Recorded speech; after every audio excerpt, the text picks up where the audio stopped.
Hello and welcome to On Leading with Greatness. I'm Jim Salvucci.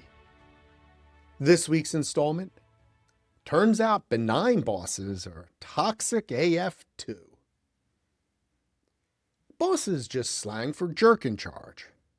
Steve Carell as Michael Scott, The Office, stress relief.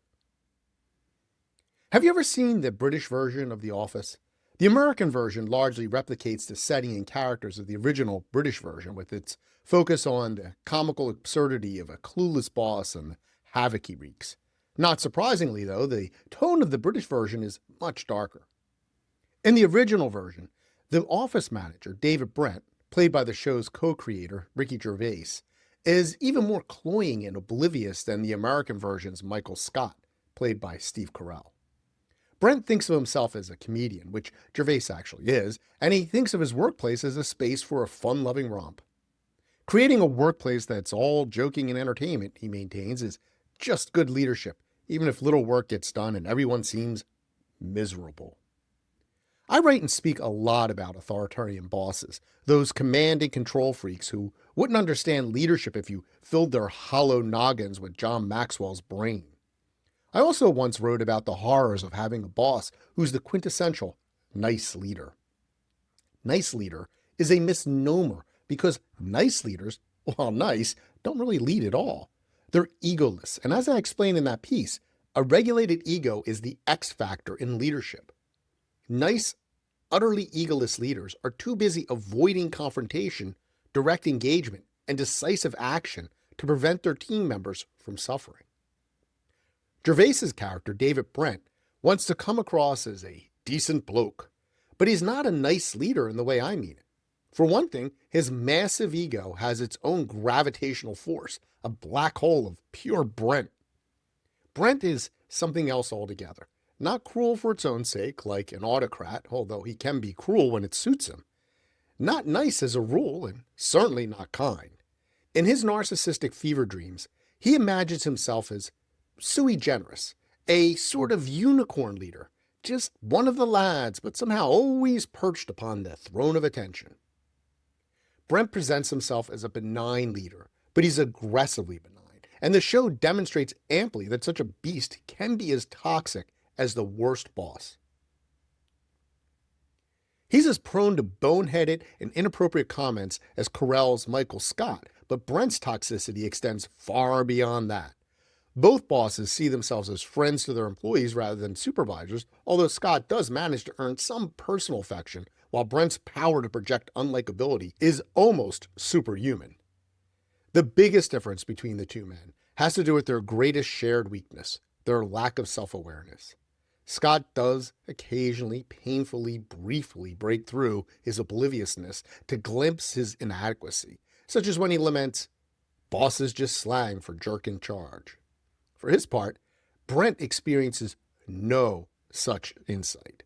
He will not and cannot imagine himself as anything but witty, successful, and admired, and none of which is true.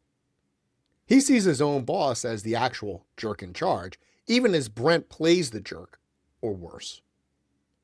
So what's the big deal? These guys just want to be benign, and benign is good, right? Even in a boss. That sounds logical. But both shows, especially Gervais's version, lay out precisely how an excessively benign manager is indistinguishable from a bully. As I've noted many times, all great leadership starts with active self-awareness and character development, and awareness of how others perceive you plays a major role in understanding the self. Neither Brent nor Scott has much of a clue that their employees mostly see them as asses or obstacles to be gotten around. Both also have a top lieutenant who tries to fill the resulting leadership void with their own toxic brand of clueless management. These lieutenants, self-important, ignorant, and instinctively sadistic, come across as even less sympathetic than the two branch managers, further contributing to the noxious environment. If Brent and Scott truly cared for their employees, they would have reined in their obnoxious lieutenants ages ago. But that wouldn't be benign. The not-so-benign reality of benign leadership. So far, I've described three primary types of the engaged but crappy boss, the jerk in charge. 1. The standard issue autocratic creep, as ubiquitous as inept. 2. The super nice and utterly egoless lump, a rarer breed and harder to dislike, but no less dysfunctional than the autocrat. 3. The hyper-benign buddy to all and leader to none, rarer still and superficially pleasant, but just as harmful as any other type of boss. If you work for any one of them, congratulations, you likely work in an environment that's toxic AF. If you are one of them, congratulations, you certainly created an environment that's toxic AF. That's the cold, hard reality of all bossing as opposed to leadership. The inevitability of toxicity. And quite often that toxicity flows directly from the boss's apathy, ineptitude, or cluelessness. With autocrats, if they have any awareness of the damage they cause, they don't care. They may even revel in it. In contrast, the super nice bosses may have some inkling of their own fecklessness, which troubles and further debilitates them. Meanwhile, the hyper-benign bosses really haven't a clue. With this type, their denial is as strong as their internal awareness is weak. Their very consciousness is a delusion. If they could see themselves for who they truly are, or as others see them, their entire self-perception would come crashing down. Therefore, it doesn't matter if you're an autocrat, a too nice guy, or a benign dolt. The simple truth is you're a boss, not a leader, damaging the very people and organization you've pledged to nurture. The fact remains that anyone who doesn't want to be Michael Scott's jerk in charge must actively and continuously build their character. Otherwise, no leadership acumen or practice can develop. Only mere bosses allow themselves to wallow in the dark, to bask in ignorance. To be a true leader, you must shun opacity and delusion by focusing on self-perception, the perceptions of others, and ultimately personal improvement. Unless, of course, you truly aspire to be just another jerk in charge.